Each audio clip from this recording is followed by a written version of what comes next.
Amém. Quem está abençoado, dá glória a Deus. Eu também estou, graças a Deus. Que bom nós estarmos na presença do Senhor. Bom podemos adorar o Senhor. E bom podemos juntos estar aqui. E como é bom sentir a presença dEle. Nós estamos, desde a semana passada, começamos uma série de mensagens. A gente deu o nome da série de A Jornada do Discípulo.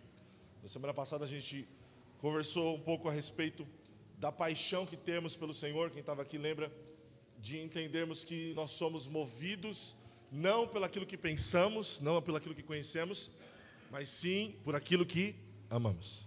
Amém? E vou dizer para vocês que, como eu disse na mensagem, antes de ministrá-la, o Senhor ministrou o meu coração e como eu tenho sido confrontado e ensinado pelo Senhor nessa semana. E espero que o Senhor tenha falado ao teu coração e tenha ministrado da mesma maneira que ao meu. E hoje o Senhor colocou no nosso coração, nós vamos, é uma série de 4 mensagens, se assim o Senhor nos permitir. Falamos a respeito da paixão, de que tipo do amor que nós devemos ter, de quem nós devemos amar, que nós somos movidos pelo amor ao Senhor. E hoje eu quero falar a respeito de algo que eu tenho certeza que você conhece. Quem aqui já ouviu falar a respeito do grande mandamento? Quem? Alguém? O grande mandamento? Você pode dizer para mim qual que é? Qual o grande mandamento? Amar a Deus sobre todas as coisas. Eu quero conversar com os irmãos sobre esse texto, sobre essa verdade, esse princípio, esse mandamento.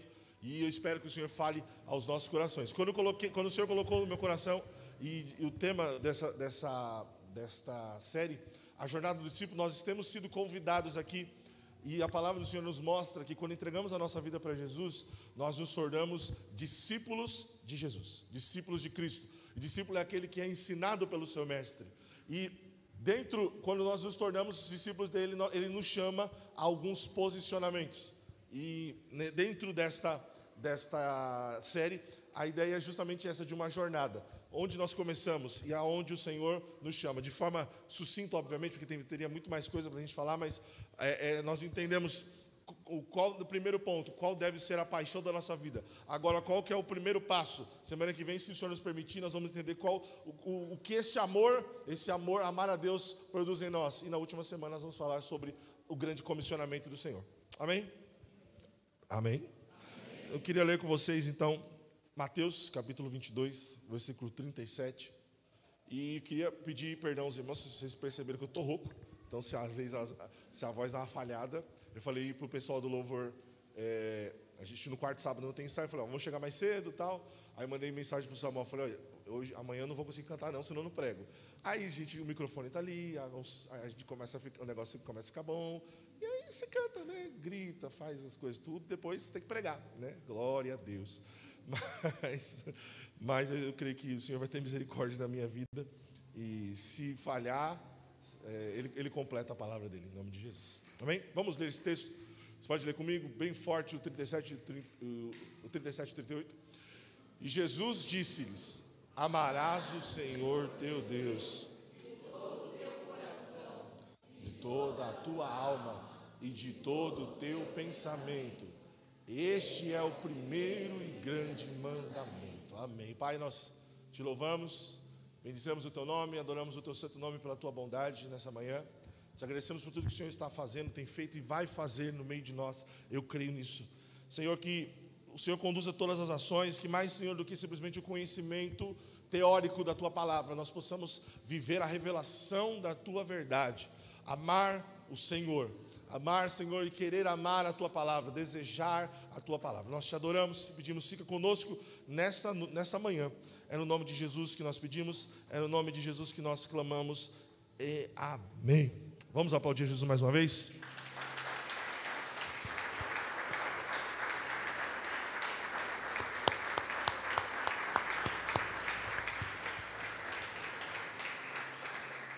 Glória a Deus, glória a Deus. Amarás ao Senhor teu Deus de todo o teu coração, de toda a tua alma e de todo o teu entendimento ou pensamento.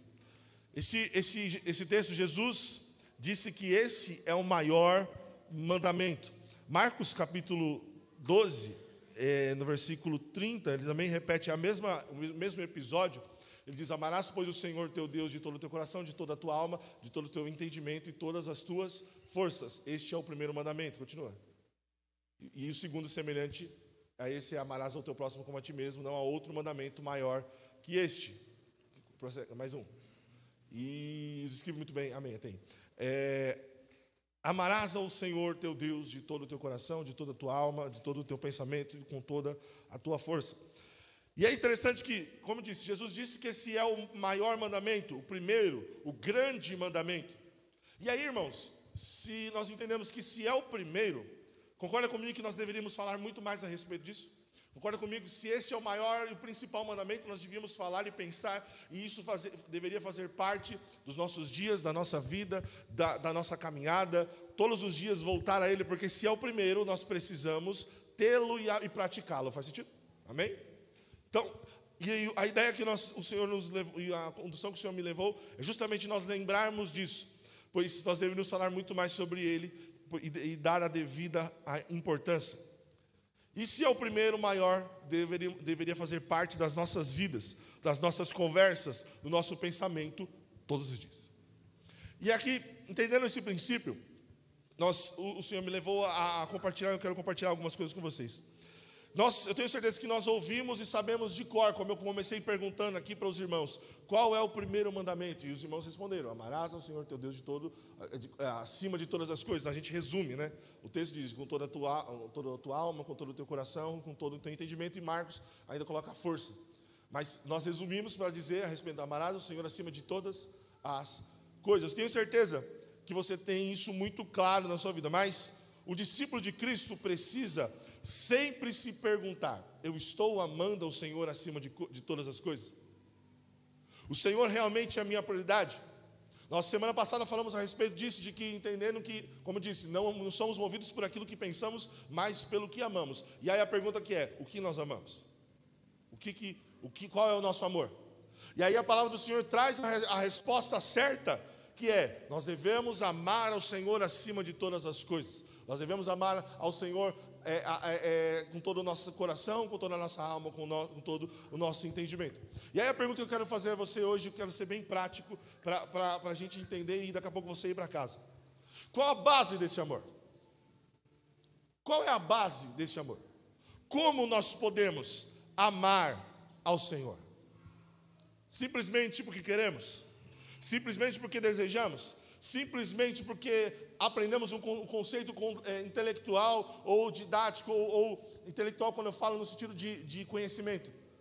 Será que é assim? A palavra do Senhor diz algo em 1 João 4,19 que responde a essa pergunta. 1 João 4,19. Você pode ler comigo? 1, 2, 3. Nós o amamos porque Ele nos amou primeiro. Não há como amar a Deus sem antes reconhecer o seu amor por nós. Vou repetir. Não há como nós amarmos a Deus sem antes reconhecermos este amor por nós. Só podemos amar a Ele porque Ele nos amou primeiro. Glórias a Deus.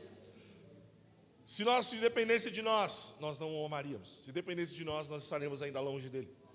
Então, para amarmos a Ele, precisamos saber a dimensão deste amor. Amém? Então, a primeira coisa que eu quero estabelecer aqui, e é literalmente, vem comigo, nós vamos construir algo aqui, falando a respeito do amor, o amor que nós devemos ter por Ele, amém? Primeira coisa, qual é a base deste amor? Ele nos amou primeiro. Você pode repetir comigo e falar: Ele me amou primeiro. Ele me amou primeiro. Fecha o olho assim, rapidinho. Não dorme não, deixa para dormir depois, tá bom? E respira fundo. Aí agora que você vai dormir mesmo, né? E diz assim: Ele me amou primeiro. Ele me amou primeiro. Aleluia. Pode abrir. Ele te amou primeiro. Antes que você fosse formado, antes de você fosse formado no ventre da sua mãe, Ele já te conhecia, Ele sabia o teu nome. Ele te amou primeiro. Aleluia. E aí, qual a dimensão desse amor? Qual o tamanho desse amor? Há como medi-lo? O que esse amor fez por mim, por você, por nós? Nós sabemos que quando nós olhamos para a palavra do Senhor, que nós no Éden, o homem adquiriu uma dívida. Quando o Senhor cria todas as coisas, cria o homem, coloca o homem no jardim do Éden, plantou um jardim no Éden e colocou o homem nesse lugar, e o homem tinha de tudo.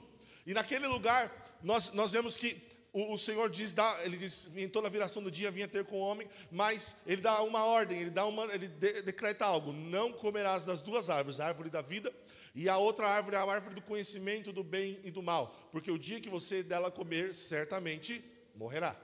E aí você sabe muito bem, você conhece muito bem que o homem desobedece a essa ordem, a mulher enganada pela serpente come, dá ao homem, eles comem, e esse ato de deliberada desobediência causa uma ruptura entre nós e Deus. Até ali nós tínhamos relacionamento íntimo com Deus, o Senhor vinha ter conosco na viração do dia, e aí, aquele momento ali, nós adquirimos uma dívida impagável, porque nós rompemos o nosso relacionamento com Ele, aquele que nos amou primeiro. E aí, qual o tamanho dessa dívida? Qual o tamanho da dívida que nós temos? Lucas capítulo 7, versículo 36 ao 50, ele conta que Jesus foi à casa de um fariseu, chamado Simão, e sentando à mesa, a palavra diz que uma mulher pecadora se ajoelha aos seus pés, e lava os seus pés com suas lágrimas. Eu tenho certeza que você conhece esse texto. Ela reconhecia a sua condição, e sabia quem era Jesus. Ela não estava preocupada em avaliar se Jesus era quem dizia ser, mas ela reconhecia a sua condição de pecadora. Ela sabia que ela muito tinha pecado, muito tinha falhado, a dívida dela era muito grande. E aí o texto diz, no versículo 40, o seguinte: respondeu Jesus dizendo, Simão, uma coisa tenho a dizer. E ele disse, diz a mestre, um certo credor tinha 2 devedores. Um devia-lhes 500 dinheiros e outro 50. E não tendo eles como que pagar, perdoou-lhes ambos e disse, pois qual deles o amará mais? E Simão, o fariseu, respondeu, disse, tenho para mim que é aquele quem mais perdoou, quem mais foi perdoado. E ele lhe disse, julgastes bem. E o versículo 44 diz o seguinte, e voltando-se para a mulher, disse a Simão, vês tu esta mulher? Entrei em tua casa e não me destes água para os pés, mas esta regou-me os pés com lágrimas e me enxugou com seus cabelos. Você pode ler o 45? Bem forte, 1, 2, 3. Não me...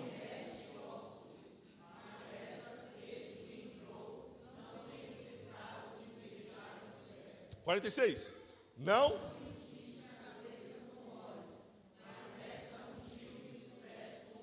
E o 47? Por isso te digo que os seus muitos pecados são perdoados, porque muito amou, mas aquele a quem pouco é perdoado, pouco. Então nós entendemos esse texto que, quando você continua lendo, você percebe que quando essa mulher começa a lavar os pés de Jesus com as suas lágrimas, Simão pensa, se este homem fosse profeta, ele jamais deixaria esta pecadora tocar nos seus pés. Se ele soubesse quem é ela, e aí Jesus vira para ele e conta esta parábola. Então nós entendemos que, portanto, a minha intensidade com Cristo, o meu amor por Cristo, o entendimento, a resposta àquele que me amou primeiro, ela é proporcional à minha capacidade de entender o quanto eu devo. Consegue entender? Jesus está dizendo, quanto mais eu tenho consciência que devo, mais eu entendo que sou perdoado, mais eu amo. Vou repetir. Quanto mais eu tenho consciência da dívida que tenho com Ele, mais eu amo. Mas existe algo interessante, que eu já falei isso aqui, nós estávamos ministrando na série de as cartas. Se eu acho que devo pouco, se eu acho que a minha dívida é pouca, eu amarei pouco. Se Jesus está dizendo que quem mais entende que foi perdoado, mais ama, quem entende que foi menos perdoado, então menos ama. Então, se eu entendo que a minha dívida é pouca, eu logo amarei pouco, entregarei pouco. E eu contei essa história aqui, mas quero repeti-la. Um pastor americano um dia foi a uma igreja, E no momento de adoração, ele viu uma moça, uma mulher, numa adoração extremamente extravagante, extremamente dançando, se entregando, caia no chão, gritava, falava e tal. E aí ele chegou na igreja, olhou aquilo ali e falou assim: gente, a minha igreja, ele é acho que é da Bethel Church. Ele falou: a minha igreja tem umas expressões de adoração, mas está exagerado isso aí, né? Isso aí, calma lá, isso aqui já está beirando o ridículo. E aí, mas não falou nada para ninguém. E aí, passou do tempo, chegou o pastor da igreja, ou alguém da igreja, e chega para o pastor para ele e fala assim: ó, tá vendo? Olha que lindo. Tá vendo aquela mulher que está dançando e se expressando ali? Ela foi liberta de 40 anos de prostituição. Ele falou, parou, tomou um susto. Dá para entender? Quem muito é perdoado, muito ama. E aí, irmãos, a gente acha que, a gente olha para a nossa vidinha. Nós vemos às vezes aqui, esses dias, nós recebemos aqui alguns pastores, e um pastor que contou o seu testemunho de uma vida antiga de drogas, que fugindo da polícia e tal. Lembram disso? Nós ouvimos aqui alguns testemunhos. Aí vem algum irmão aqui e conta a sua vida, porque eu estava morto. E aí a gente vê aí na mídia, esses dias eu estava vendo um rapaz na divulgação: oi, eu queria te convidar, aqui está falando o ex-defunto, tomei 25 balas na cabeça e coisa assim. E hoje vou pregar lá na igreja. Você fala: eita Jesus, aí que as pessoas, vamos lá ver, né? Se ele é ex-defunto, será que ele está com sangue correndo na veia? Então, a gente ouve os testemunhos, e aí logo a gente diz: nossa, que grande obra Deus fez na vida desse irmão, não é verdade? A gente ouve o testemunho: eu vivi uma vida de bebida, uma vida toda desgraçada, no sentido de sem graça, a graça de Deus, e agora o sangue de Jesus me encontrou. Deus fez grandes coisas para a sua vida. E aí, quando a gente olha para a nossa vida, eu olho para a minha vida, que nasci na igreja, fui apresentado não sei com quantos dias, ou 1 ou 2 meses, fui apresentado na igreja. Meu avô era cristão, o pai do meu avô também era cristão, agora não sei para trás também se tinha, não tenho certeza. Nasci, cresci na igreja. Eu brinco que o meu berço, meu pai foi comprar numa loja, quase numa igreja, né? Não podia ser na igreja, mas numa loja, a loja gospel, porque eu nasci no berço evangélico, entendeu? Provavelmente o nome da loja era Maranata. Aí você, tem um berço evangélico aqui? Aí meu pai comprou lá, porque eu nasci quase na igreja. E aí cresci, não fui para o mundo, não me desviei. Claro, a gente apronta uma coisa ou outra, mas aí eu falo: não, Jesus nem teve trabalho comigo. Jesus, com o irmão lá, a irmã, 40 anos de prostituição, vixe, essa aí, Jesus, trabalhou aí, Jesus, caramba. Mas aí eu compensei, né, Jesus, eu não dei tanto trabalho, logo o Senhor gastou tudo lá. Mas essa é uma consciência de alguém que não entende o tamanho da dívida que tem. Essa é uma consciência de alguém que não sabe o quanto foi perdoado. Mas quando nós entendemos, irmãos, que como o Senhor Jesus diz à igreja de Laodiceia: vocês são, sem mim, sem aquilo que eu fiz por vocês são pobres, cegos, nus. Lembra disso? Esqueci de um. Pobre, cego, nu. Tem mais um, esqueci agora. Aí se alguém lembrar, fala aí. Vai lá em Apocalipse 3. Quando nós entendemos que sem Cristo nada somos, nós entendemos a condição que temos. Alguém que adquiriu uma dívida impagável. Nós não tínhamos como pagar a nossa dívida, mas Ele nos amou primeiro. Jesus veio, foi entregue a nós e nos amou primeiro. Você pode dar glórias a Deus por isso? Mesmo tendo uma dívida tão grande, Ele ainda assim nos amou. Eu não tinha condição de me achegar a Ele, mas Ele se achegou a nós. O amor de Deus nasce da consciência do perdão e da graça recebida. Achou? Como diz: rico sou, estou enriquecido, de nada tenho falta, e não sabeis que é desgraçado. Essa versão é pior, né? Olha, o que nós somos? Vai ler você aí.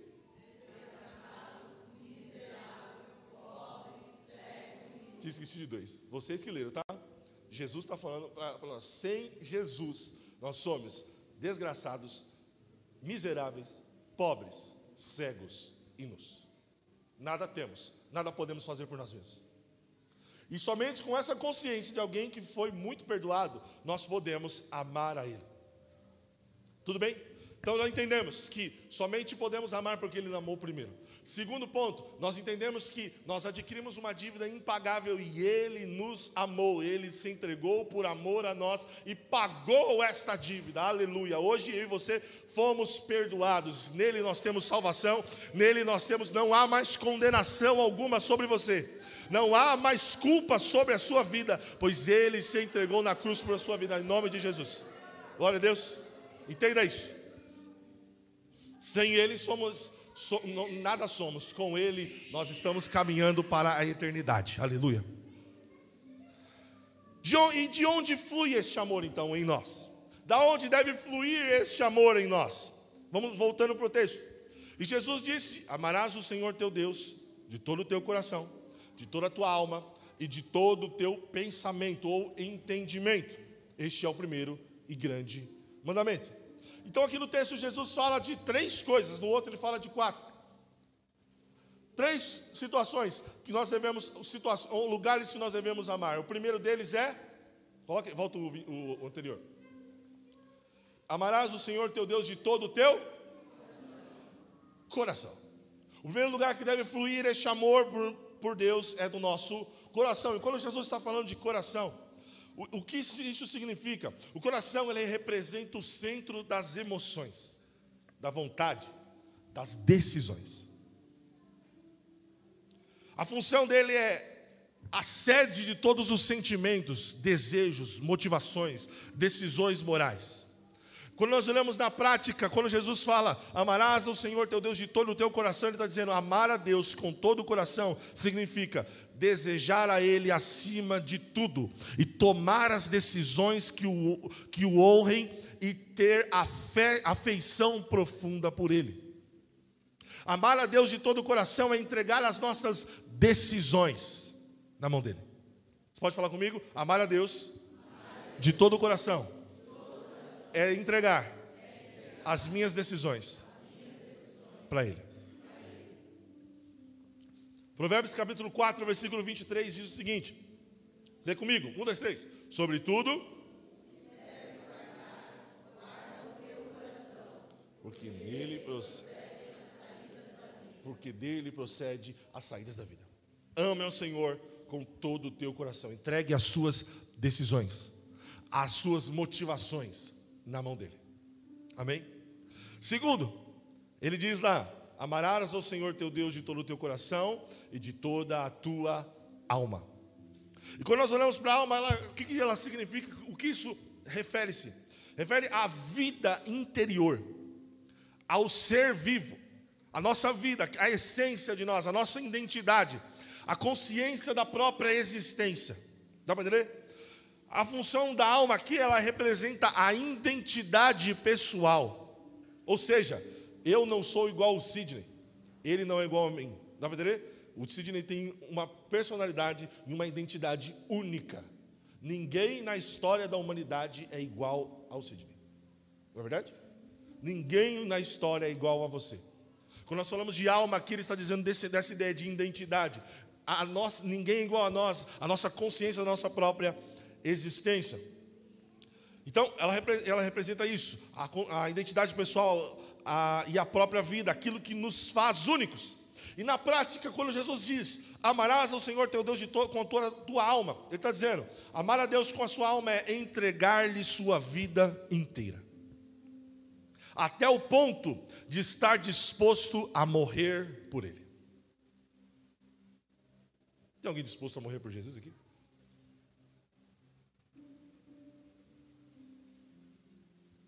Alguém está disposto a morrer por Ele? Se necessário, nós morreríamos.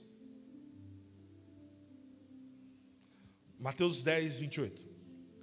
Não temais os que matam o corpo, e não podem matar a alma. Amém? Terceiro, para a gente pensar. Amarás o Senhor teu Deus de todo o teu coração, de toda a tua alma e com todo o teu entendimento ou pensamento.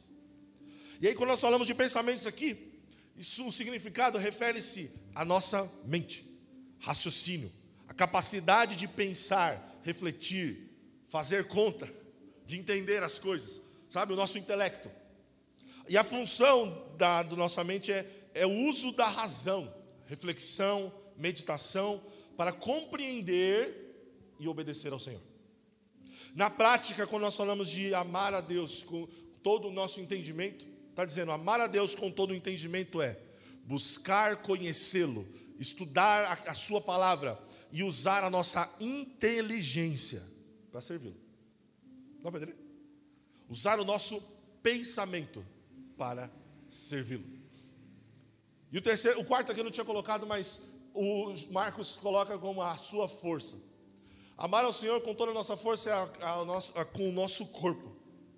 Aquilo que nos impulsiona, aquilo que nos leva a fazer as coisas. A função do corpo hoje, tudo que fazemos, tudo isso, a nossa mente, a nossa alma, a nossa compreensão, o nosso coração está dentro de um corpo. E quem responde a tudo isso é o nosso corpo.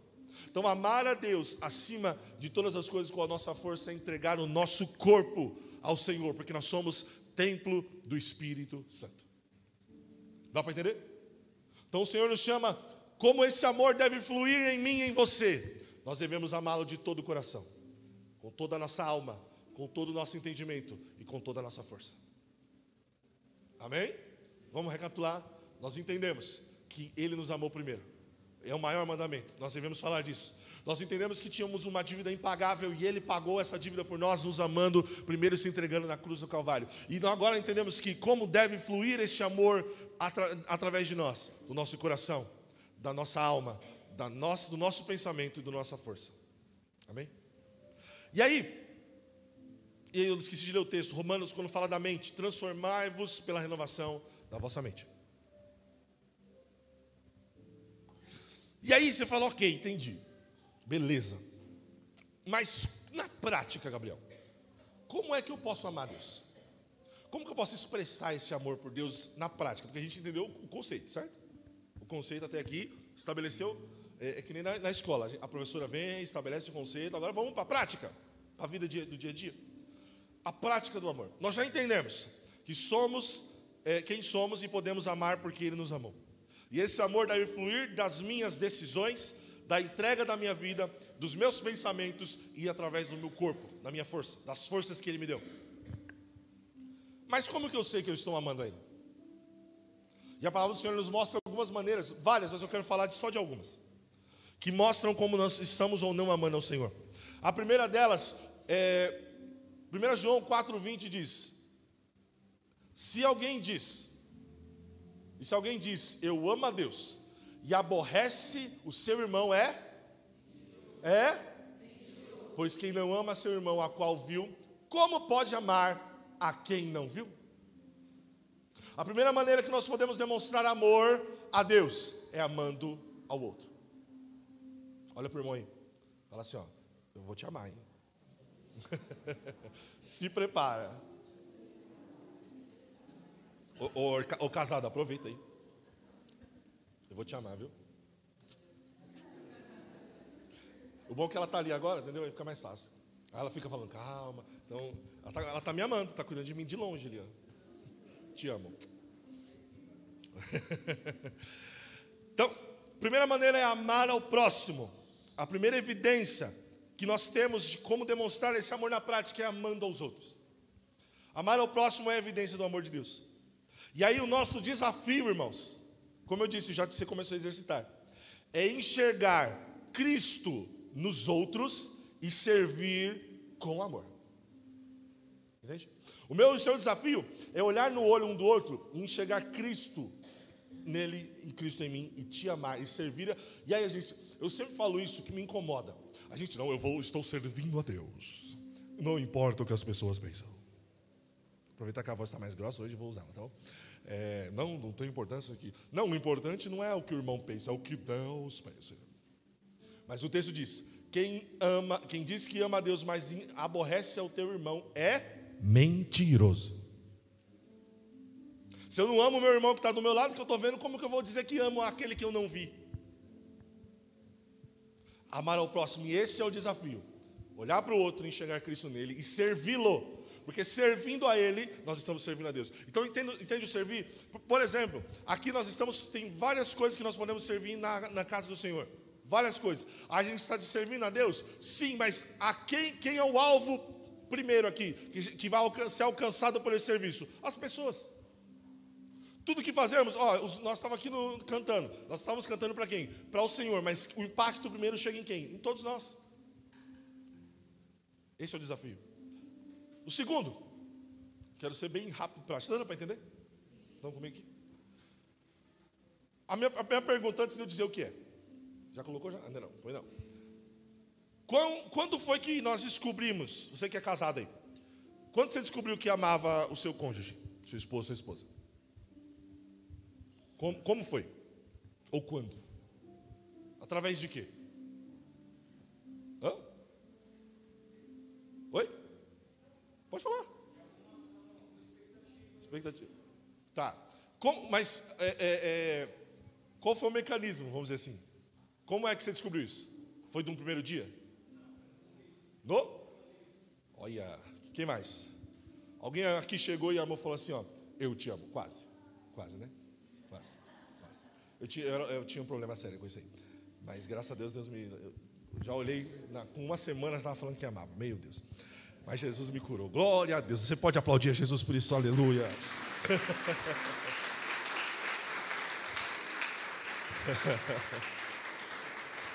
Mas cuidado, gente. Cuida do seu coração. Cuida do seu coração. Foi esse o conselho que ela me deu.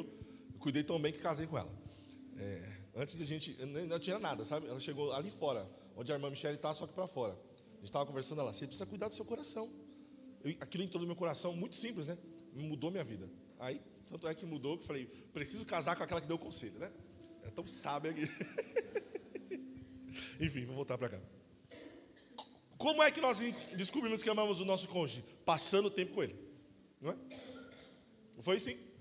Conversa, fala, troca ideias, conhece os gostos, os jeitos, isso, aquilo, e aí você descobre, nossa, essa é a pessoa que eu amo. Não foi? Amém? E aí, eu vou falar que é hoje, em nome de Jesus, mas pensa no tempo que você estava lá apaixonado. Qual era o desejo do seu coração em relação a ele ou a ela? Quando você está apaixonado? É o quê? Junto o tempo todo, não é? Hoje, deveria ser, né? Mas em nome de Jesus, vai embora! Enfim, né? Não deveria ser assim. Quanto mais tempo nós passamos, melhor, não é? Agora pense em relação ao Deus que criou todas as coisas, aquele que te amou primeiro, aquele que se entregou o seu filho, aquele que é a razão da nossa existência. Como deve ser o nosso relacionamento com ele? Como é que nós podemos demonstrar amor para com ele? Passando tempo com ele. Não é assim que a gente demonstra amor para as pessoas que nós amamos? Quanto mais tempo temos com ele, mais o entenderemos, mais recebemos o seu amor e mais declararemos o nosso. E aí, nisso tudo, irmãos, as disciplinas espirituais, elas são fundamentais. Oração, jejum e leitura da palavra. Nós chamamos de disciplinas espirituais. As disciplinas espirituais são o grito do nosso amor por Jesus. Quanto mais tempo passamos com Ele, mais nós estamos declarando a Ele, eu amo mais, cada vez mais que te conheço. Quanto mais me relaciono contigo, quanto mais eu tenho de ti, mais eu te amo. E a prática da disciplina espiritual, ela é fundamental. E aí, eu tenho certeza que você já falou assim, matei, já sei o que eu vou fazer. Sair daqui, essa semana eu vou fazer 15 dias diretos sem comer, jejum. Vou orar 3 horas por dia e vou ler a Bíblia 2 vezes por semana. Para mim amar mais Jesus. Mas vamos lá. Antes de eu responder isso aqui, vamos lá. É fundamental nós entendermos, irmãos. Amar a Deus é um mandamento. Certo? Amar a Deus é um mandamento. E mais do que isso, amar a Deus é o maior deles. É o principal deles. E aí, vou te perguntar algo. Quando nós falamos de mandamento, quando falamos sobre mandamentos, estamos falando de uma responsabilidade, de uma ordem. E quando nós olhamos para a palavra do Senhor, quando chamamos a desobediência ao mandamento, como que nós chamamos a desobediência ao mandamento? De pecado. Então nós entendemos que se o primeiro mandamento é amar ao Senhor acima de todas as coisas, logo se eu não amo, eu estou em pecado. Ficou mais sério, não ficou? Mas calma aí. Então, entendemos que estamos em pecado quando não amamos a Deus. Mas tem uma coisa, irmãos. Apocalipse capítulo 2, versículo 1 ao 5, Jesus diz à igreja de Éfeso que eles esqueceram o primeiro amor. E o conselho que Jesus dá a eles é o seguinte, versículo 5. Lembra-te, versículo 5. Lê comigo para minha voz não falhar toda hora. 1, 2, 3. Lembra-te de...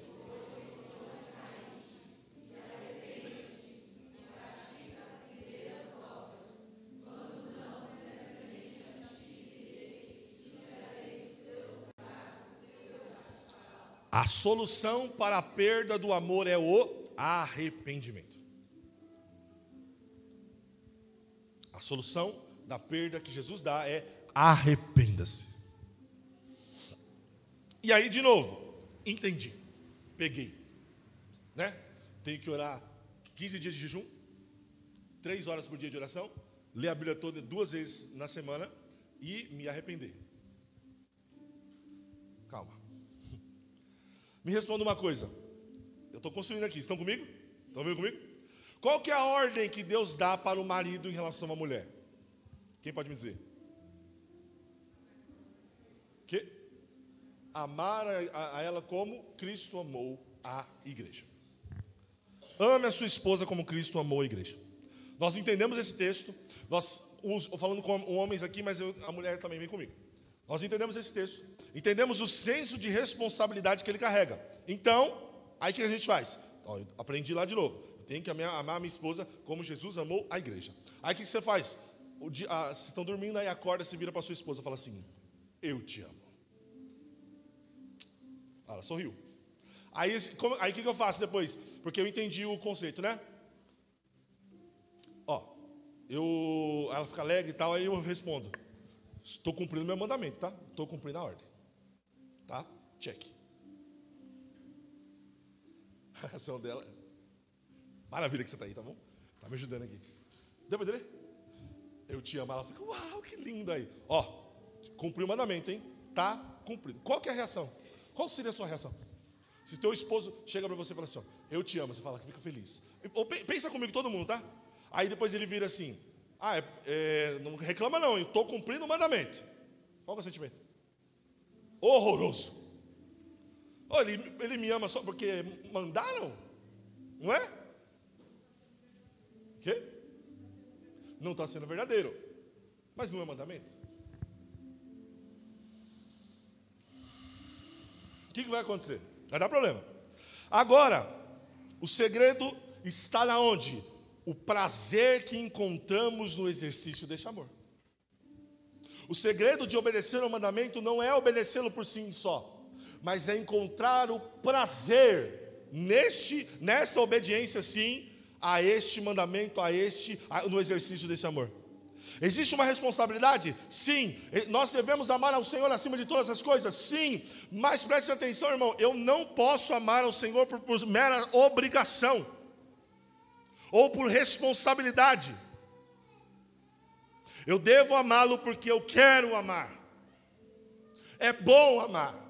Agora, se eu levantar de dia e virar para ela como eu comecei a fazer, olha para mim, é sério, eu amo te amar. É muito bom te amar. De verdade. Já te falei isso essa semana, quero falar na frente de todo mundo. É muito bom te amar. Te amo. Aí é diferente. Dá para entender? Dá para entender? Nós virarmos para ele e dizer: é muito bom te amar. Eu não te amo porque o Senhor mandou eu amar, mas é muito bom. Eu tenho prazer em te amar. Dá para entender a diferença? Oh, Senhor. Irmãos, e aí, qual que é o problema? Nós fazemos igualzinho a igreja de Éfeso. Jesus chega para ela e fala assim, ó: eu reconheço em vocês, eu reconheço as suas obras, eu reconheço o seu labor, eu reconheço a sua perseverança. Obras, eu estou reconhecendo aquilo que vocês estão fazendo. Eu sei que vocês estão trabalhando. Eu reconheço o seu labor, ou seja, vocês estão trabalhando que está desgastando. Labor é isso, né? Sabe o camarada que trabalha até o esgotamento? Vocês estão trabalhando até o esgotamento. E aí perseverança é, vocês perseveram. Vocês estão expulsando os caras que estão falando coisa besteira aí. Vocês são fiel. Mas aí Jesus diz para eles: vocês esqueceram o primeiro amor. Essa igreja era uma igreja de alta performance. Eles eram perfeitos nas obras, no labor, na perseverança. Eles eram altíssima performance. Sabe aquelas igrejas top? Fala, gente, olha, funciona tudo. O povo chega aqui, já tem um sistema, as coisas acontecem naturalmente, tal. Já viu isso aí? Alta performance. Mas, irmãos, deixa eu falar. Alta performance religiosa não substitui a paixão por Deus, o amor por Ele. Se eu amo minha esposa por conta do senso de responsabilidade apenas, o que eu estou alimentando não é o amor por ela, mas o meu ego pela minha alta performance. Deu para entender? Se eu amo a Deus simplesmente porque Ele mandou eu amar, nossa, olha como minha alta performance. E aí a gente entende como que ama a Deus, amando o próximo, certo? E também nas disciplinas espirituais. Aí se você me vira e fala para mim assim, hoje, essa semana eu vou jejuar 15 dias seguido, vou orar 3 horas por dia, ler a Bíblia 2 vezes, sabe o que você vai fazer? Aumentar a sua performance. Você vai bater recorde. Você vai ser o cara ou a mina que mais lê Bíblia nessa igreja, que mais ora nessa igreja. Uau, top. Mas e o amor? E o prazer nisso? Não tem prazer nenhum não. A gente precisa pensar nisso, irmãos. Se na prática das disciplinas ou do amor ao próximo, a minha motivação está somente na performance, a palavra diz que você se esqueceu do primeiro amor. As disciplinas espirituais não devem ser um fim em si mesmo. Ou seja, se é para me fazer, se o mandamento é eu orar, jejuar e ler a Bíblia, eu vou fazer. Isso é o fim em si mesmo. Não, as disciplinas espirituais são o seguinte: eu vou orar porque eu sei que eu vou encontrar com Ele. Eu vou jejuar porque eu vou ficar mais sensível a ouvir a voz dEle. Eu vou conhecer a sua palavra porque foi a forma que Ele escolheu se revelar a mim. Aí muda. Se o coração e a intenção foi essa, quanto mais tempo você passar orando, mais dEle nós teremos, mais o amaremos. Quanto mais jejuarmos, mais sensíveis àquilo que Ele está querendo fazer, a sua presença e a sua obra, nós estaremos. E quanto mais, se nós dessa maneira lermos a palavra do Senhor, mais o conheceremos, mais o amaremos. E estou encerrando. Se nós fôssemos resumir o propósito da humanidade em alguns versículos, seria o seguinte: Atos capítulo 17. Versículo 24. O que Deus fez, vamos ler comigo aí. 1, 2, 3. O que Deus fez, o mundo e tudo o que nele há.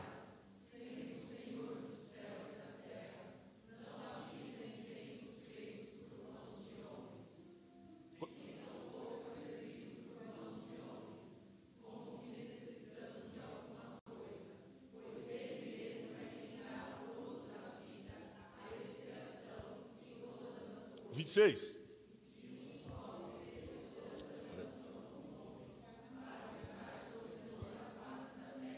Determinando os tempos já dantes ordenados e o limite da sua habitação. 27. Para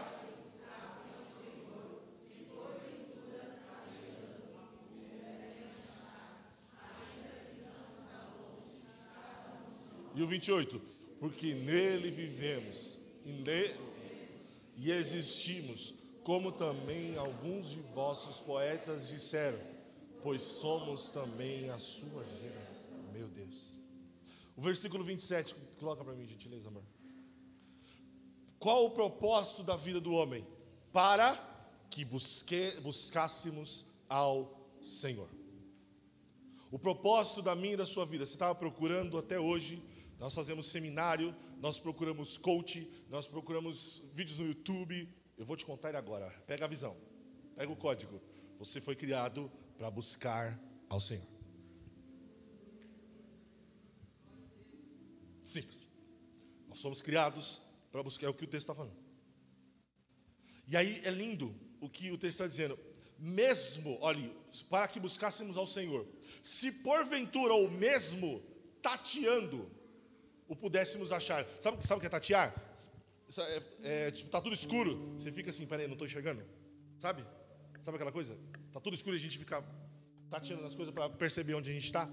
Aí o texto diz, mesmo que tateando, ou seja, mesmo com a visão turva, mesmo às vezes não enxergando, mesmo ainda não vendo, ainda assim Ele está perto de nós. Basicamente, você que é pai, você que é mãe, ou você que é tio, você que já brincou com uma criança, você já brincou naquela coisa que você joga o pano na cabeça da pessoa, ou no pano na sua cabeça, melhor, na sua cabeça, e fica, cadê o papai, cadê o titio? E aí a criança puxa, e aquela show, aquela alegria.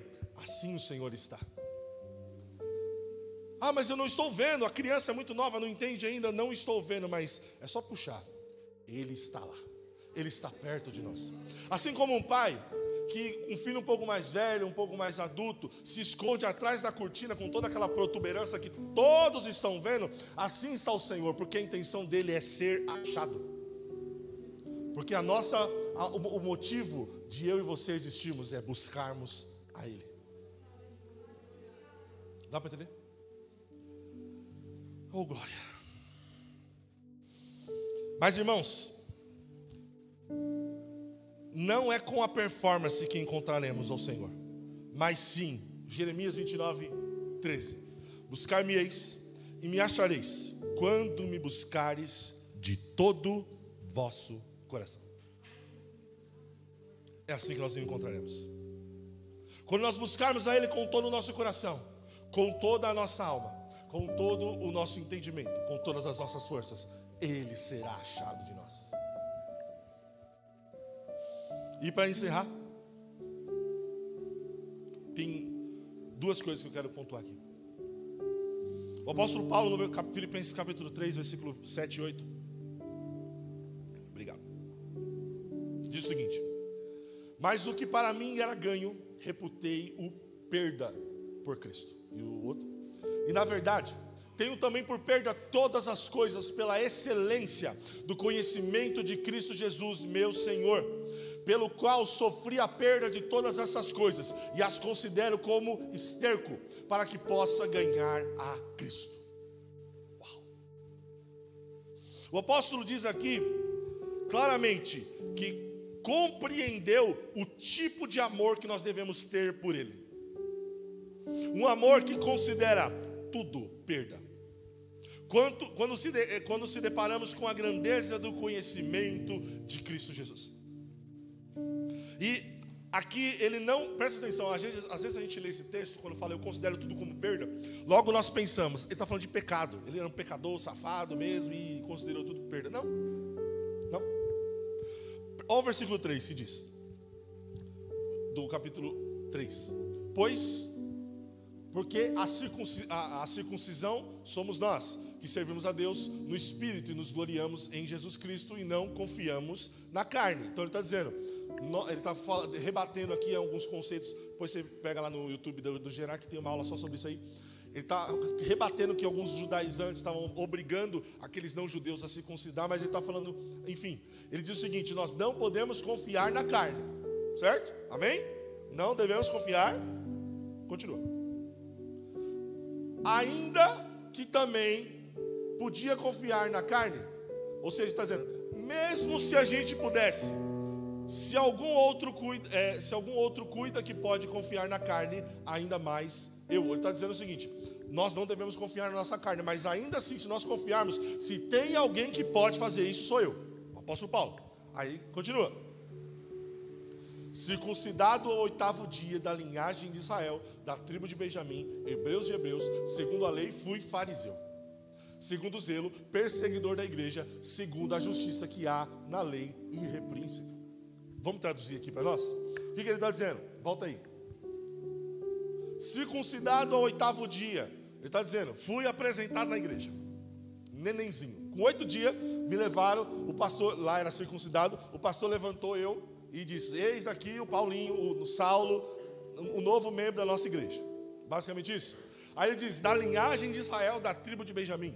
Hebreus de Hebreus. Ele está dizendo basicamente para a gente, como eu disse aqui, se eu for olhar para a minha geração, eu tenho consciência, meu pai nasceu na igreja, meu avô se converteu, e o avô do meu avô se converteu. Então são meu bisavô, meu pai, eu, certo? Aí agora, depois meus filhos, e o Felipe agora. Então são 5 gerações. É difícil isso, né? É difícil. Mas sabe o que ele está dizendo? Se você voltar à geração, sabe onde você vai chegar? Abraão. Quem ganha? Quem ganha? Eu ou Paulo? Quantas gerações? Mais de 1000 anos.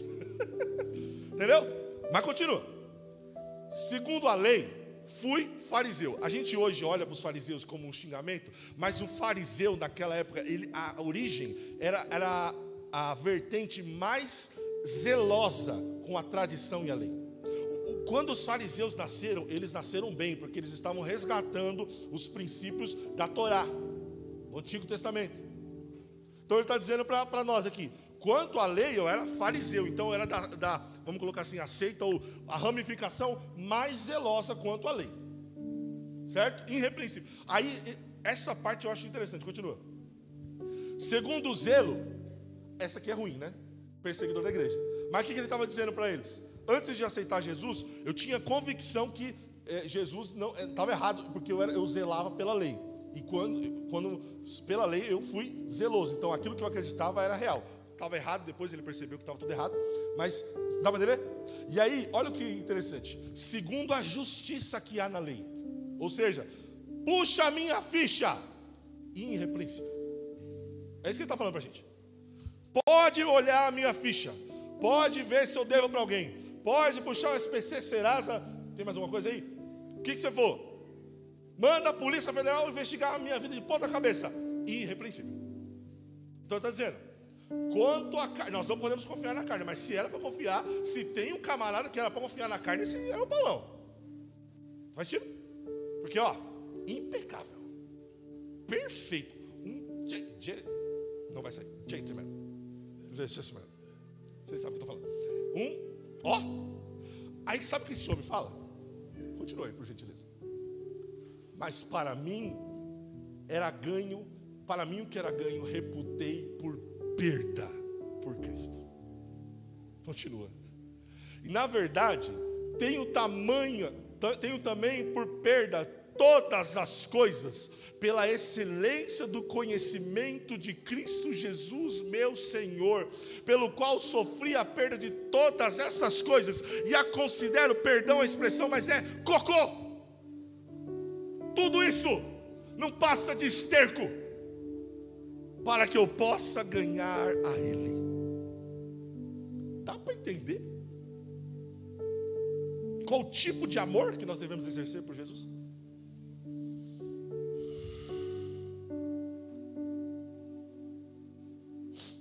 Tudo que era lucro, os meus títulos, as tradições religiosas, tudo considerei perda. Eu estou encerrando.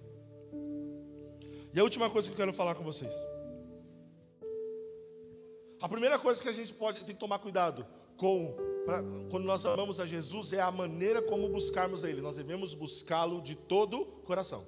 Amém? Então, recapitulando, nós entendemos que Ele nos amou primeiro. É o primeiro mandamento. Ele é um mandamento, nós precisamos obedecer. Ele nos amou primeiro. Nós tínhamos uma dívida impagável e Ele pagou por nós. Ele nos amou.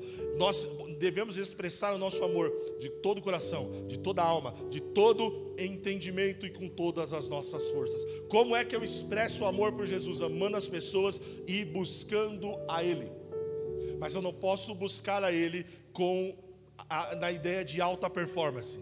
E a última coisa que a gente precisa tomar cuidado quando vamos buscar ao Senhor, nós costumamos dizer e lutar contra o pecado, amém? Esse é o problema que nós enfrentamos e lutamos contra ele todos os dias. E a gente entende e sabe que deve lutar com ele. Mas tem outro inimigo muito sutil que está nos atrapalhando e nos tirando da presença do Senhor, que são as distrações. O que é distração, Gabriel? Uma atividade lícita, que não é pecado, mas que ocupa o lugar que era de Deus. Está entendendo?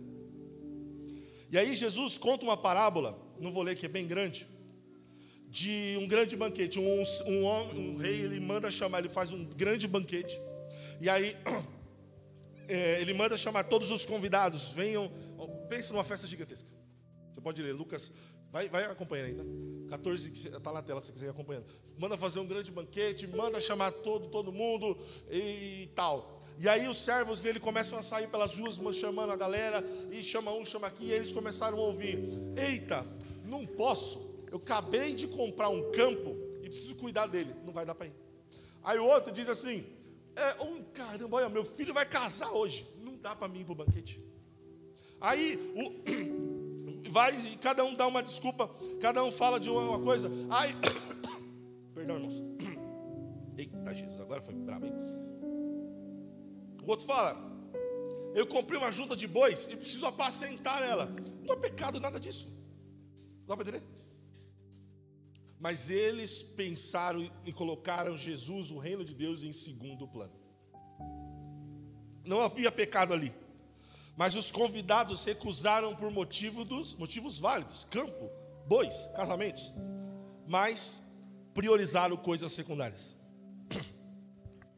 E aqui eu pergunto para você, pai, mãe, alguém que deu presente. Vamos pegar o pai e a mãe, um dos mais velhos. Você já deu um presente para o seu filho que ele queria muito assim? A hora que você deu, ele fez uma festa que você ficou: caramba, sou pai top. Você é louco, hein? Não existe melhor pai do que eu. Já fez isso aí?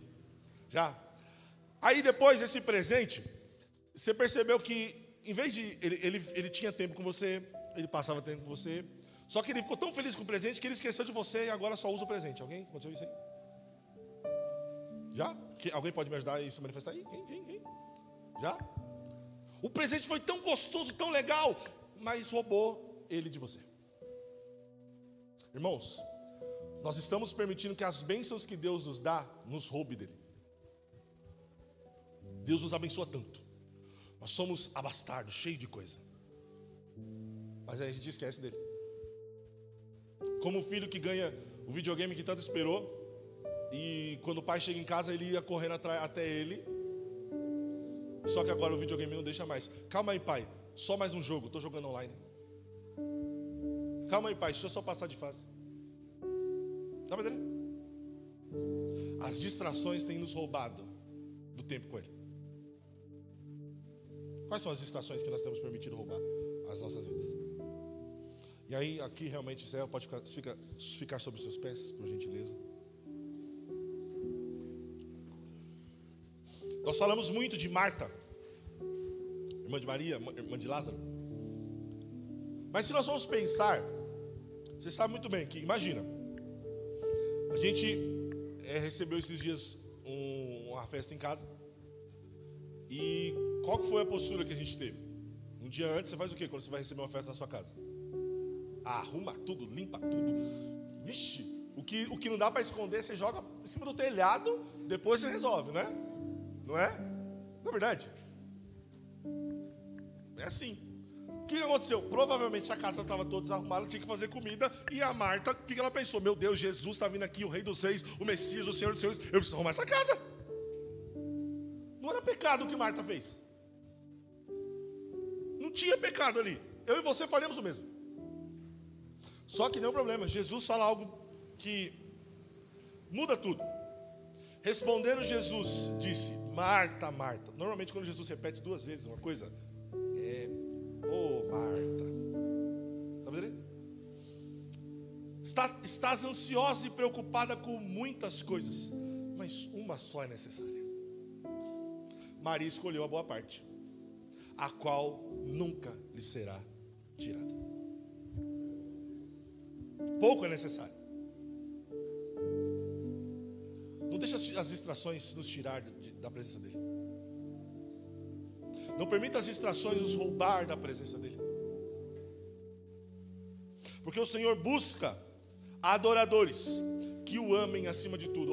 João 4,23 diz: mas a hora vem, e agora é, em que os verdadeiros adoradores adorarão o Pai em espírito e em verdade, porque o Pai procura tais que assim o adorem. Deus é espírito, e é importante que os que o adoram, adorem em espírito e em verdade. Busque-o, e você o achará. Volte ao maior amor. Ame a Ele acima de tudo, até que Ele seja e se torne tudo em nós. O mais importante, a primeira canção, a primeira adoração, o primeiro eu te amo, o primeiro louvor. Ame ao Senhor. Eu queria te convidar a orar agora, porque eu acho que tem coisa para a gente orar aí. Não tem? Começa a falar com o Pai. Sei que tem, eu não preciso direcionar você, não. Já tem bastante coisa. Falei bastante, já falei demais. Já. Fala com Ele.